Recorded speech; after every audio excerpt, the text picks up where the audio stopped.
जय श्री कृष्ण। आप सभी को पुरुषोत्तम मास के अधिक मास के 16वें दिन की ढेरों शुभकामनाएं। आप सुन रहे हैं पुरुषोत्तम मास, महात्म्य अधिक मास, महात्म्य कथा, और आज हम सुनेंगे अधिक मास अध्याय 16 की पवित्र कथा।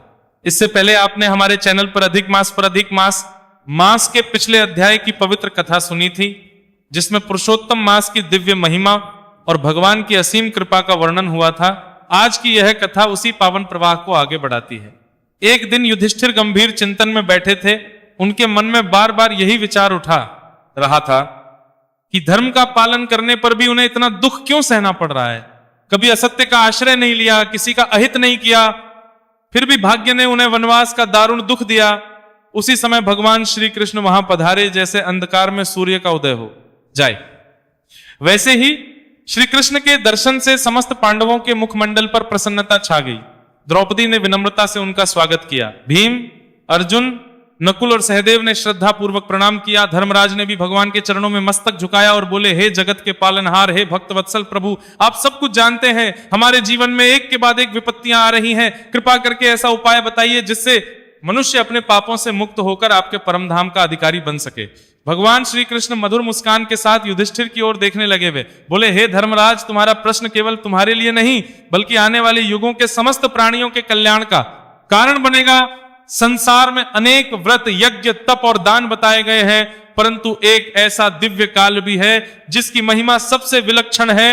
वो है पुरुषोत्तम मास, जिसे अधिक मास भी कहा जाता है। भक्तों, आप समझ रहे हैं, स्वयं भगवान श्री कृष्ण अब उस मास की महिमा सुनाने जा रहे थे जिसे समस्त पुराणों में अत्यंत पवित्र बताया गया है। युधिष्ठिर ने विनम्रता पूर्वक पूछा, प्रभु, ये अधिक मास क्या है? इसकी महिमा इतनी महान क्यों कही गई है? तब श्री कृष्ण बोले, हे राजन, प्राचीन काल में जब काल गणना के अनुसार एक अतिरिक्त मास प्रकट हुआ, तब किसी भी देवता ने उसे स्वीकार नहीं किया। सभी लोग उसे समझकर तिरस्कार करने लगे। वह मास अत्यंत दुखी होकर भगवान विष्णु की शरण में गया। उसने करुण स्वर में कहा, प्रभु, संसार में मेरा कोई सम्मान नहीं करता, सब मुझे त्याज्य समझते हैं। तब भगवान विष्णु का हृदय करुणा से भर उठा। उन्होंने कहा, आज से मैं तुम्हें अपना नाम देता हूं, तुम पुरुषोत्तम मास कहलाओगे। जो तुम्हारी श्रद्धा से पूजा करेगा उसे मेरी विशेष कृपा प्राप्त होगी। भक्तों, विचार कीजिए, जिस मास को संसार ने ठुकरा दिया था उसे भगवान ने अपने नाम से विभूषित कर दिया। यानी कि भगवान सदैव उसी का हाथ पकड़ते हैं जिसे संसार छोड़ देता है। श्री कृष्ण आगे कहने लगे, हे युधिष्ठिर, इस पुरुषोत्तम मास में किया गया एक छोटा सा पुण्य भी अनेक गुणा फल देता है। इसमें किया गया स्नान, दान, जप, तप, व्रत, कथा श्रवण और हरि नाम संकीर्तन अक्षय फल प्रदान करता है। धर्मराज बड़े ध्यान से सुन रहे थे। भगवान बोले, प्रातःकाल पवित्र नदी में स्नान करना चाहिए।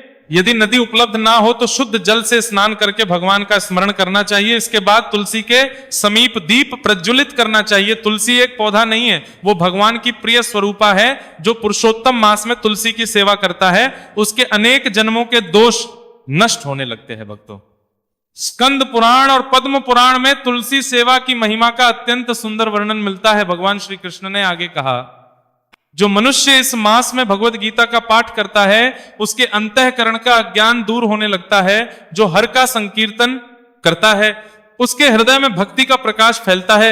युधिष्ठिर के मन में अत्यंत उत्सुकता जागृत हुई।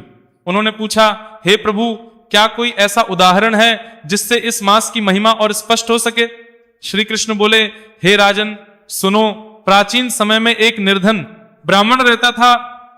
वो अत्यंत धर्मनिष्ठ था, परंतु अनेक कष्ट थे।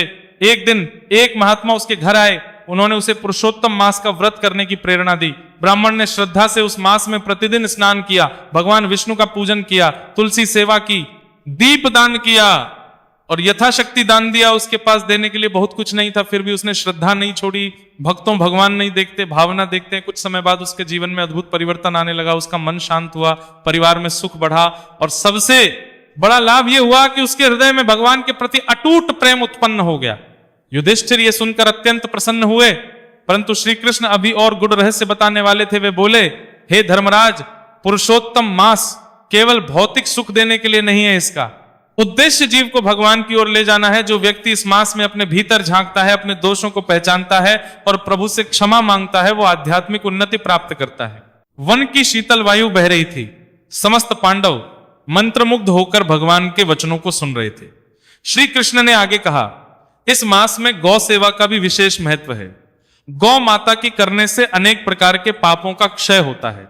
ब्राह्मण सेवा, अतिथि सेवा और पितरों के लिए तर्पण भी अत्यंत पुण्यदायक माना गया है। जो श्रद्धा से अपने पितरों का स्मरण करता है उस पर पितरों का आशीर्वाद बना रहता है। भक्तों, आप समझ रहे हैं, पुरुषोत्तम मास केवल व्यक्तिगत साधना का समय नहीं है, बल्कि करुणा, सेवा और कृतज्ञता का भी पर्व है। युधिष्ठिर ने पुनः प्रश्न किया, प्रभु, कोई व्यक्ति अत्यंत पापी हो तब भी क्या उसे इस मास का लाभ प्राप्त हो सकता है? भगवान श्री कृष्ण बोले, हे राजन, भगवान की कृपा का द्वार सबके लिए खुला है। यदि कोई व्यक्ति सच्चे हृदय से पश्चाताप करें और पुरुषोत्तम मास में भगवान का आश्रय ग्रहण करें तो उसके जीवन में भी परिवर्तन संभव है। भक्ति की अग्नि सबसे बड़े पापों को भी भस्म कर सकती है। ये सुनकर धर्मराज की आंखें श्रद्धा से भर उठी। उन्हें अनुभव होने की ये मास वास्तव में भगवान की विशेष करुणा का प्रतीक है। भगवान श्री कृष्ण तब एक और प्राचीन पौराणिक प्रसंग सुनाने लगे, जिसके माध्यम से वे अधिक मास की महिमा को और भी विस्तार से समझाने वाले थे। वन में बैठे पांडव पूर्ण एकाग्रता से उस दिव्य कथा को सुनने लगे और धर्मराज के हृदय में भगवान के प्रति नई भक्ति का उदय होने लगा। भक्तों, भगवान श्री कृष्ण के श्री मुख से पुरुषोत्तम मास की महिमा सुनकर धर्मराज युधिष्ठिर का हृदय भक्ति और श्रद्धा से भर उठा। वन की नीरवता में बैठकर वे उन दिव्य वचनों का रस पान कर रहे थे। भगवान के प्रति एक शब्द में ऐसा अमृत था जो मनुष्य के भीतर छिपे अज्ञान को दूर कर सकता था। श्री कृष्ण ने धर्मराज की ओर स्नेहपूर्ण दृष्टि से देखा और कहा, हे युधिष्ठिर, तुमने पूछा था कि क्या कोई ऐसा प्रसंग है जो पुरुषोत्तम मास की महिमा को और अधिक स्पष्ट कर सके। अब मैं तुम्हें एक पौराणिक घटना सुनाता हूं जिसका वर्णन पुराणों में मिलता है और जिसे सुनने मात्र से मनुष्य के भीतर भक्ति का दीप प्रज्वलित होने लगता है। धर्मराज हाथ जोड़कर बैठ गए। भीम, अर्जुन, नकुल, सहदेव और द्रौपदी भी अत्यंत श्रद्धा से सुनने लगे। भगवान बोले, बहुत प्राचीन समय की बात है। एक नगर में एक ब्राह्मण रहता था। वह वेदों का ज्ञाता था, किंतु अत्यंत निर्धन था। उसके घर में का भी अभाव रहता था। अनेक बार ऐसा होता कि वह स्वयं भूखा रह जाता और अपने परिवार को भोजन करा देता। किंतु भक्तों, उस ब्राह्मण के हृदय में भगवान विष्णु के प्रति अद्भुत प्रेम था। वह प्रतिदिन प्रभु का स्मरण करता, हरे नाम का जप करता और अपने जीवन की प्रत्येक परिस्थिति को भगवान की इच्छा मानकर स्वीकार करता था। एक बार पुरुषोत्तम मास का आगमन हुआ। नगर में एक महान संत पधारे। उन्होंने लोगों को पुरुषोत्तम मास की महिमा सुनानी आरंभ की। ब्राह्मण भी वहां पहुंचा। संत ने कहा, जो मनुष्य इस मास में स्नान, दान, जप, दीप दान, तुलसी सेवा और भगवान के नाम का संकीर्तन करता है, उसके जीवन के अनेक जन्मों के दोष नष्ट होने लगते। ब्राह्मण ने यह सुना तो उसका हृदय आनंद से भर गया। उसने निश्चय किया कि चाहे कितनी भी कठिनाई क्यों ना हो, वह पुरुषोत्तम मास का पालन अवश्य। भक्तों, जरा सोचिए, जिस व्यक्ति के पास स्वयं भोजन का अभाव हो उसके लिए व्रत और दान करना कितना कठिन होगा, किंतु जहां श्रद्धा होती है वहां कठिनाई भी साधना बन जाती है। ब्राह्मण प्रतिदिन ब्रह्म मुहूर्त में उठता, निकट के सरोवर में स्नान करता, भगवान विष्णु का ध्यान करता, तुलसी को जल अर्पित करता, फिर हरि नाम का जप करता। उसकी पत्नी धर्मपरायण थी, वह भी पति के साथ भगवान का स्मरण करती। एक दिन पत्नी ने कहा, स्वामी, हमारे पास दान देने के लिए कुछ भी नहीं है। ब्राह्मण मुस्कुराया और बोला, भगवान भावना के भूखे हैं। यदि हमारे पास धन नहीं है तो हम प्रेम का दान देंगे, सेवा का दान देंगे, मधुर वाणी का दान देंगे। भक्तों, आप समझ रहे हैं, पुराणों में बार बार यही बताया गया है कि भगवान के लिए बाहरी वैभव से अधिक अंतरकरण की पवित्रता महत्वपूर्ण होती है। दिन बीतते गए, ब्राह्मण श्रद्धा से पुरुषोत्तम मास का पालन करता रहा। एक दिन उसके घर एक वृद्ध अतिथि आए। घर में केवल थोड़ा सा अन्न बचा था। पत्नी ने चिंता व्यक्त की, किंतु ब्राह्मण ने कहा, यह अन्न भगवान का है, अतिथि देव स्वरूप है। उसने वह भोजन अतिथि को अर्पित कर दिया। वृद्ध संतुष्ट होकर चले गए। भक्तों, कौन जानता था कि वह कोई साधारण अतिथि नहीं थे। पुराणों में वर्णन मिलता है कि भगवान अनेक बार अपने भक्तों की परीक्षा लेने के लिए विभिन्न रूप धारण करते हैं। उसी रात स्वप्न में दिव्य प्रकाश देखा। उस प्रकाश के मध्य भगवान विष्णु विराजमान थे। उनके श्री चरणों से अद्भुत तेज निकल रहा था। ब्राह्मण ने दंडवत प्रणाम किया। भगवान बोले, वत्स, तुमने पुरुषोत्तम मास में श्रद्धा, सेवा और त्याग का जो मार्ग अपनाया है उससे मैं अत्यंत प्रसन्न हूं। ब्राह्मण की आंखों से आंसू बहने लगे। उसने कहा, प्रभु, मुझे धन नहीं चाहिए, वैभव नहीं, केवल आपकी भक्ति चाहिए। भक्तों, यही सच्चे भक्त की पहचान है। जो भगवान को छोड़कर संसार की वस्तुएं मांगता है वह अभी भक्ति के मार्ग पर आरंभ में है, किंतु जो भगवान को ही मानता है वह भक्ति योग के रहस्य को समझने लगता है।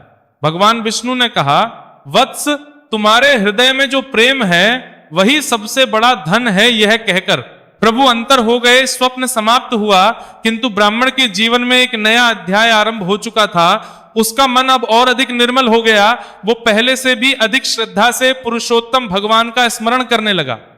भक्तों, यहां भगवान श्री कृष्ण ने थोड़ी देर रुककर धर्मराज युधिष्ठिर की ओर देखा, फिर बोले, हे राजन, इस प्रसंग का सार केवल इतना नहीं कि भगवान ने उस ब्राह्मण पर कृपा की वास्तविक यह है कि पुरुषोत्तम मांस मनुष्य के भीतर छिपी हुई भक्ति को जागृत करता है। जब मनुष्य इस मांस में जप करता है तब उसका चित्त शुद्ध होता है, जब वह दान करता है तब उसका लोभ कम होता है, जब वह सेवा करता है तब उसका अहंकार घटता है, और जब वह भगवान का नाम लेता है तब उसके हृदय में प्रेम उत्पन्न होता है। धर्मराज ध्यान मग्न होकर सुन रहे थे। भगवान बोले, हे युधिष्ठिर, इस मास में दीप दान का भी अत्यंत महत्व है।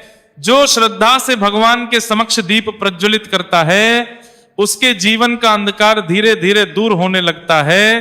दीप केवल तेल और बाती का नहीं होता, सच्चा दीप तो ज्ञान का होता है, भक्ति का होता है, सदाचार का होता है। भक्तों, आप समझ रहे हैं, पुरुषोत्तम मास का प्रत्येक विधान मनुष्य के भीतर दिव्यता जगाने के लिए है। श्री ने आगे कहा, इस मास में गीता का पाठ विशेष फलदायी माना गया है। जो प्रतिदिन श्रद्धा से गीता का एक अध्याय भी पढ़ता है उसके जीवन में धर्म का प्रकाश बढ़ने लगता है। जो गीता का अर्थ समझता है वो सुख और दुख दोनों में संतुलित रहना सीखता है।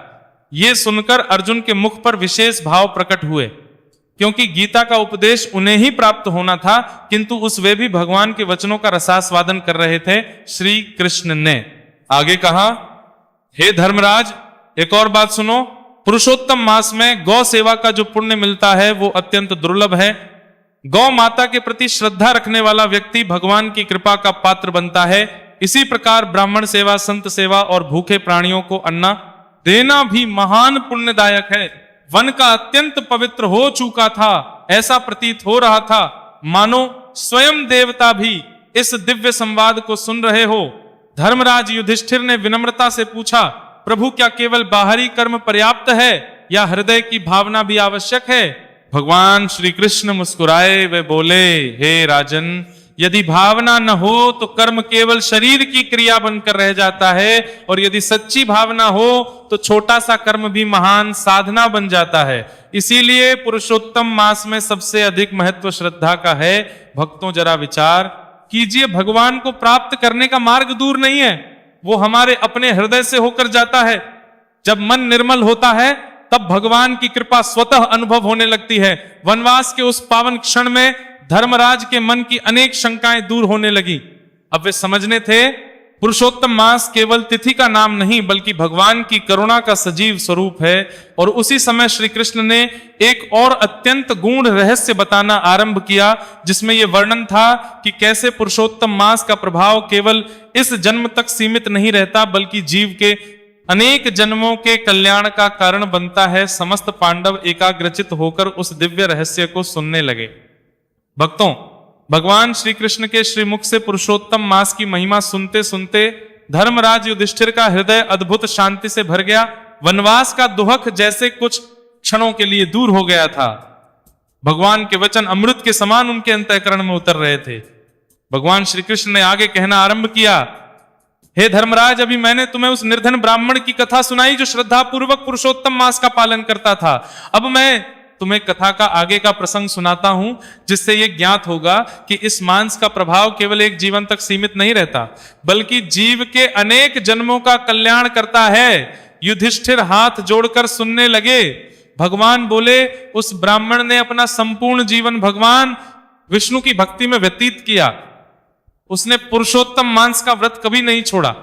प्रत्येक वर्ष जब ये पावन मांस आता तब वो और अधिक श्रद्धा से भगवान का स्मरण करता। समय बीतता गया, एक दिन उसका शरीर वृद्ध हो गया, जीवन की अंतिम घड़ी निकट आ पहुंची, परंतु उसके मुख पर भय नहीं था, उसकी जिह्वा पर भगवान का नाम था, उसकी दृष्टि तुलसी पर थी और उसका मन भगवान विष्णु के चरणों में लगा हुआ था। भक्तों, आप समझ रहे हैं, जिसने जीवन भर भगवान का स्मरण किया हो उसके लिए मृत्यु भी भय का विषय नहीं रहती। जब उसके प्राण भगवान के समझाते और उसके प्राण भगवान के समझाते, जब उसके प्राण में कई मानते और कई निकलने का समय आया, तब दिव्य दूत वहां प्रकट हुए, उनके शरीर से अद्भुत प्रकाश निकल रहा था। उन्होंने उस भक्त प्रणाम किया और दिव्य लोकों की ओर ले गए। ये देखकर देवगण भी उसकी प्रशंसा करने लगे, क्योंकि उसने ना कोई बड़ा यज्ञ किया था, ना विशाल दान दिए थे, ना कोई राज वैभव उसके पास था। उसकी सबसे बड़ी संपत्ति केवल श्रद्धा और भक्ति थी।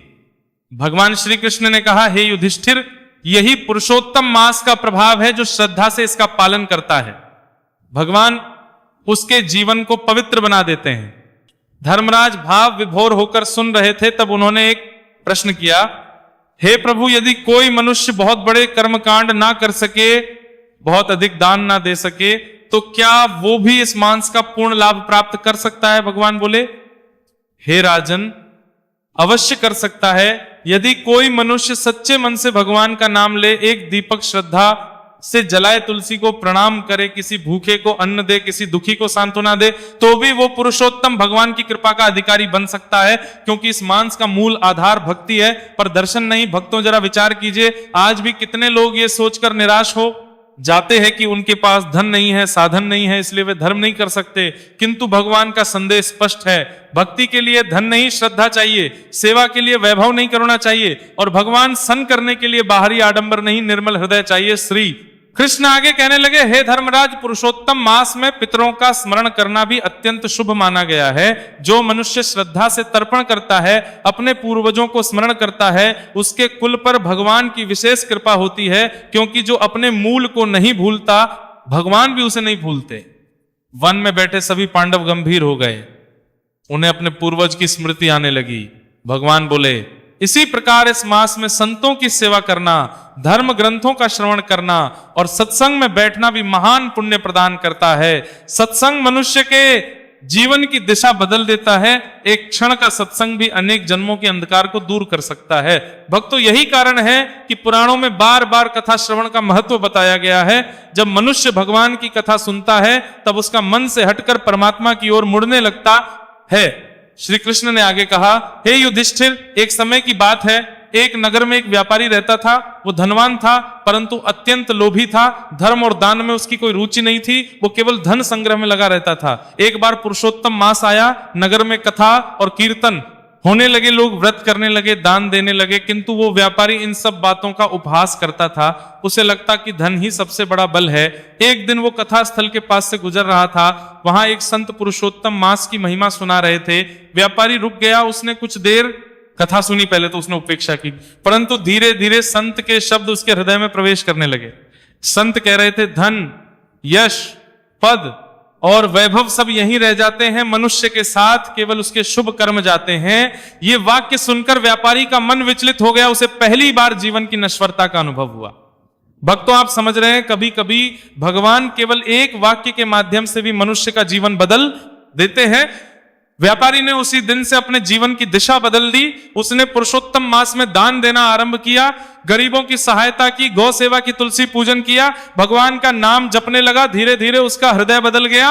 वो पहले जैसा लोभ ही नहीं रहा, अब उसे दूसरे के दुख दिखाई देने लगे, अब उसे सेवा में आनंद मिलने लगा। भगवान श्री कृष्ण ने कहा, हे धर्मराज, यही पुरुषोत्तम मांस का चमत्कार है। ये मनुष्य की बाहरी स्थिति से अधिक उसके भीतर को बदल देता है, और जब भीतर परिवर्तन आ जाता है, तब जीवन स्वयं बदल जाता है। युधिष्ठिर के मुख पर अद्भुत तेज झलकने लगा। उन्होंने कहा, प्रभु, अब मैं समझ गया हूं कि ये मांस केवल व्रत का समय नहीं है, बल्कि आत्म का अवसर है। भगवान मुस्कुराए वे बोले, हे राजन, तुमने ठीक कहा, यह मांस मनुष्य को भगवान के निकट लाने के लिए है। जो इसे समझ लेता है, उसका जीवन धन्य हो जाता है। भक्तों, वनवास के उस पावन वातावरण में भगवान के वचन निरंतर प्रवाहित हो रहे थे। पांडवों के हृदय में भक्ति की नई धारा बह रही थी। वन के वृक्ष, पक्षी और मंद समीर भी मानो उस दिव्य सत्संग के साक्षी बन गए थे। धर्मराज अनुभव कर रहे थे कि वनवास केवल दुख नहीं है, ये भगवान के निकट आने का अवसर भी है। और तब भगवान श्री कृष्ण ने पुरुषोत्तम मास का सबसे गूढ़ आध्यात्मिक रहस्य बताना आरंभ किया। उन्होंने बताया कि कैसे ये मास जीव को केवल सांसारिक सुख नहीं देता, बल्कि उसे भगवान के चरणों की ओर अग्रसर करता है। उन दिव्य वचनों को सुनने के लिए धर्मराज और समस्त पांडव पूर्ण श्रद्धा के साथ बैठे रहे, उनका मन भगवान के चरणों में और अधिक स्थिर होता चला गया। भक्तों, भगवान श्री कृष्ण के दिव्य वचनों को सुनते सुनते धर्मराज युधिष्ठिर का हृदय भक्ति से भर चुका था। वनवास का दुख अब उन्हें पहले जैसा भारी नहीं लग रहा था। उन्हें अनुभव हो रहा था कि जो कुछ भी भगवान की इच्छा से होता है उसमें अवश्य कोई ना कोई कल्याण छिपा होता है। भगवान श्री कृष्ण ने आगे कहा, हे धर्मराज, अब मैं तुम्हें पुरुषोत्तम मास का सबसे गूढ़ रहस्य बताता हूं। मनुष्य में अनेक प्रकार के कर्म करता है, वो धन कमाता है, परिवार का पालन करता है, यश प्राप्त करता है, अनेक इच्छाओं के पीछे दौड़ता है, किंतु इन सब के बीच वो अपने वास्तविक स्वरूप को भूल जाता है। पुरुषोत्तम मांस उसी विस्मृति को दूर करने का अवसर है। ये मांस मनुष्य को याद दिलाता है कि वो केवल शरीर नहीं है, वो भगवान का अंश है। उसका वास्तविक लक्ष्य केवल सांसारिक सुख नहीं बल्कि भगवान प्राप्ति है। यह सुनकर युधिष्ठिर ने विनम्रता से पूछा, हे प्रभु, क्या यही कारण है कि इस मांस को अन्य सभी मांसों से श्रेष्ठ कहा गया है? भगवान बोले, हाँ राजन, जिस प्रकार नदियों में, गंगा पर्वतों में, हिमालय और देवताओं में भगवान विष्णु श्रेष्ठ माने जाते हैं, उसी प्रकार महीनों में पुरुषोत्तम मास अत्यंत पवित्र माना गया है। इस मास में किया गया भगवान का स्मरण जीव के भीतर छुपी हुई भक्ति को जागृत कर देता है। जो मनुष्य से हरिनाम का संकीर्तन करता है, गीता का पाठ करता है, तुलसी की सेवा करता है, दीपदान करता है, गौ सेवा करता है, ब्राह्मणों और संतों का सम्मान करता है, उसके जीवन में आध्यात्मिक प्रकाश बढ़ने लगता है। भक्तों, आप समझ रहे हैं, पुरुषोत्तम मास का वास्तविक फल केवल धन वैभव या सांसारिक सफलता नहीं है। उसका सबसे बड़ा फल है भगवान के प्रति प्रेम। जब हृदय में भगवान के लिए प्रेम जागता है तब जीवन की दिशा बदल जाती है। भगवान श्री आगे बोले, हे युधिष्ठिर, मनुष्य को यह कभी नहीं सोचना चाहिए कि उसके छोटे छोटे सत्कर्म व्यर्थ जाते हैं। पुरुषोत्तम मास में श्रद्धा से जलाया गया एक दीपक भगवान के नाम का एक जप तुलसी को अर्पित किया गया, एक लोटा जल किसी भूखे को दिया गया, एक कोरन किसी दुखी को दिया गया, एक सांत्वना का शब्द, ये सब भगवान के यहां अमूल्य है। भगवान कर्म की मात्रा नहीं, भावना की पवित्रता देखते हैं। राज के नेत्रों से भक्ति के आंसू बहने लगे। उन्हें अनुभव हुआ कि भगवान की कृपा प्राप्त करना कठिन नहीं है यदि हृदय में सच्ची श्रद्धा हो। वन का वातावरण अत्यंत पवित्र हो चुका था। सूर्य अस्ताचल की ओर बढ़ रहा था, मन समीर बह रही थी, और उस दिव्य वातावरण में भगवान श्री कृष्ण ने अपनी वाणी को और भी मधुर बनाते हुए कहा, हे धर्मराज, जो मनुष्य पुरुषोत्तम मास में अपने दोषों का त्याग करता है, क्रोध को करता है, लोभ से दूर रहता है, असत्य का त्याग करता है और भगवान के नाम में मन लगाता है, वो वास्तव में इस मांस का सच्चा पालन करता है। केवल बाहरी व्रत पर्याप्त नहीं है, अंतरात्मा का शुद्ध होना भी आवश्यक है। भक्तों, जरा विचार कीजिए, यदि हम व्रत तो करें परंतु मन में द्वेष रखें, यदि पूजा तो करें परंतु व्यवहार में कठोरता रखें, यदि दीप तो जलाए परंतु किसी के जीवन में अंधकार फैलाए, तो धर्म का उद्देश्य पूरा नहीं होता। धर्म हमें भीतर से बदलने के लिए है। पुरुषोत्तम मास हमें स्वयं को सुधारने का अवसर देता है। युधिष्ठिर ने भगवान के चरणों में प्रणाम किया और कहा, हे प्रभु, आज आपने मेरे सभी संशयों का निवारण कर दिया। अब मैं समझ गया हूं कि विपत्ति के समय भी भगवान का आश्रय नहीं छोड़ना चाहिए।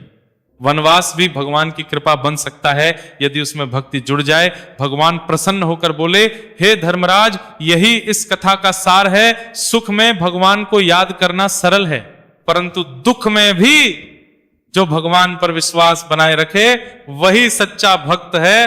पुरुषोत्तम मास मनुष्य को इसी अटल विश्वास की शिक्षा देता है। भक्तों, यही कारण है कि हमारे ऋषि मुनियों ने इस मास को अत्यंत पुण्यदायक बताया है। इस मास में स्नान कीजिए, दान कीजिए, तुलसी की सेवा कीजिए, गीता का पाठ कीजिए, हरि नाम का संकीर्तन कीजिए, गौ माता की सेवा कीजिए, ब्राह्मणों और संतों का सम्मान कीजिए, पितरों का स्मरण कीजिए और सबसे बढ़कर भगवान श्री हरि के चरणों में अपना मन समर्पित कीजिए। याद रखिए, संसार का वैभव एक दिन समाप्त हो जाता है, शरीर भी एक दिन नश्वर सिद्ध होता है, किंतु भगवान के नाम से जुड़ा हुआ पुण्य और भक्ति कभी नष्ट नहीं होती। यही मनुष्य की वास्तविक संपत्ति है, यही उसके जीवन का सच्चा धन है, यही उसे इस लोक और परलोक दोनों में कल्याण प्रदान करता है। भक्तों, वनवास में धर्मराज युधिष्ठिर को सुनाई गई ये पुरुषोत्तम मास की दिव्य महिमा आज भी उतनी ही सत्य है जितनी उस समय थी। आज भी जो श्रद्धा और विश्वास के साथ पुरुषोत्तम मास का पालन करता है, भगवान उसकी प्रार्थना अवश्य सुनते हैं, उसके जीवन में संतोष और भक्ति का प्रकाश बढ़ता है और धीरे धीरे उसका मार्ग भगवान की ओर प्रशस्त होने लगता है। इसी मंगल संदेश के साथ ये पावन कथा यही पूर्ण होती है। भगवान पुरुषोत्तम आप सभी के जीवन में धर्म, भक्ति, सद्बुद्धि और मंगल का प्रकाश करें। आपके घर परिवार में सुख, शांति और सदाचार का वास हो। आपके हृदय में सदैव हरि का नाम बसता रहे श्रद्धा से। जय श्री हरि। अवश्य लिखे कथा को अधिक से अधिक लोगों तक पहुंचाए। इस पावन कथा को अपने परिवार, मित्रों और भक्तजनों के साथ अवश्य साझा करें। वीडियो को लाइक करें और हमारे माध्यम से प्रसारित होने वाली सनातन धर्म की कथाओं का लाभ प्राप्त करने के लिए हमारे माध्यम को अवश्य अपनाएं। आप सभी पर भगवान पुरुषोत्तम श्री हरि विष्णु और श्री कृष्ण की कृपा सदैव बनी रहे। हरि नाम जप कीजिए, भक्ति में जीवन बिताइए और सदैव धर्म के मार्ग पर चलते रहिए। जय श्री कृष्ण, जय श्री हरि, जय पुरुषोत्तम भगवान। भगवान सब पर कृपा करें। हरे कृष्ण।